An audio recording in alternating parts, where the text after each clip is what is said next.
Hello again. I'm Tim Goldich, author of Loving Men, Respecting Women, The Future of Gender Politics. And I believe that it all balances out between men and women. I'll say that again.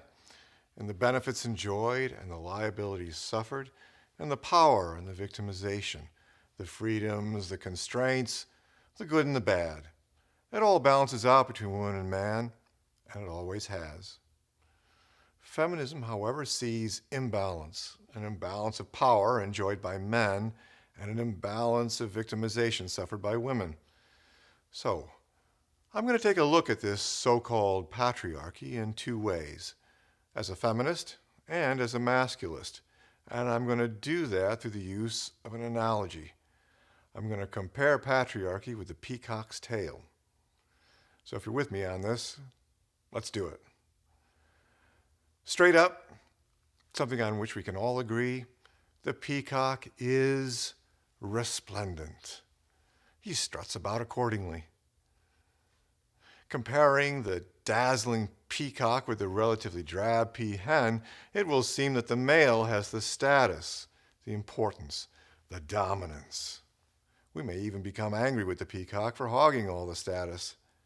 This, roughly speaking, is the way feminism views patriarchy. Men have the power, women are the victims. So, let me remove my feminist hat and put my masculist hat on and take a second look. Now when I look at the peacock and the peahen, I do so through an equal opposite bias. Now I see female power and male victimization, and I do that simply by changing my focus. First, I focus on the burden that the peacock's tail represents. I focus on the enormous nutritional requirements needed to grow and maintain that lavish display.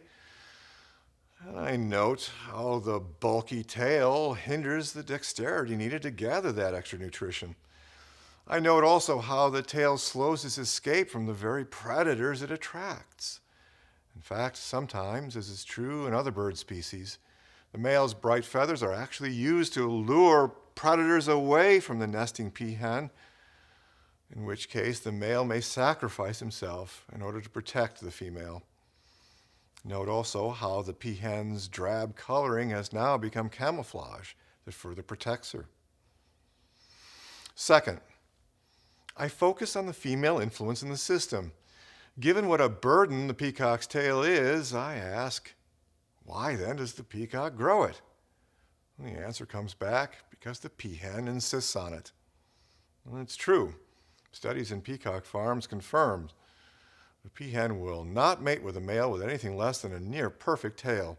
So the peacock either grows that tail or becomes a genetic dead end, rejected by the peahen.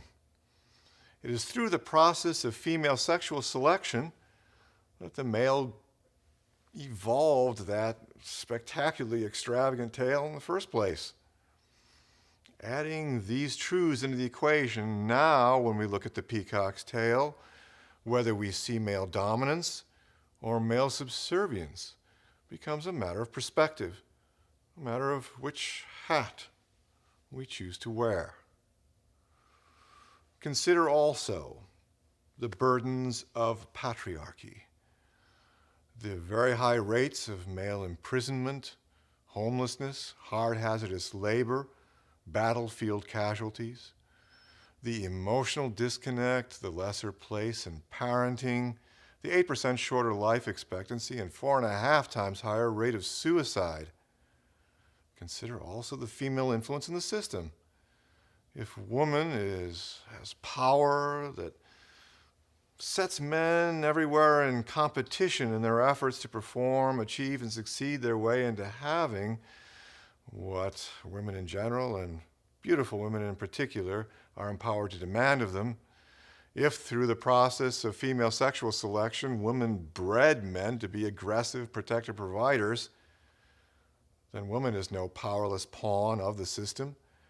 In this and in myriad other ways, woman is a powerful participant in the system, an ultimately equal partner in the molding of our world. Adding these truths into the equation, now when we look at patriarchy, whether we see male dominance or male subservience, again, becomes a matter of perspective. Feminism, you see, sees a world wildly out of balance. Masculism sees a world wildly out of balance. What I'm suggesting here is that we have two equal opposite perspectives that, when combined, complement and balance each other. But only equalism, that is, only a gender-neutral gender politics, sees both sides. And in recognizing this balance, there comes a dissolving of victim, vindictiveness, and vengeance motives, the emotional bile tending to sabotage healthy negotiation between the sexes. Not an endpoint, it all balances out as a new beginning, ensuring that the gender politics of the future may be built upon an even foundation. This concludes the Peacock's Tale. I'm Tim Goldich. Thanks for watching. I invite you to leave a comment down below. Let me know what you think. Thanks.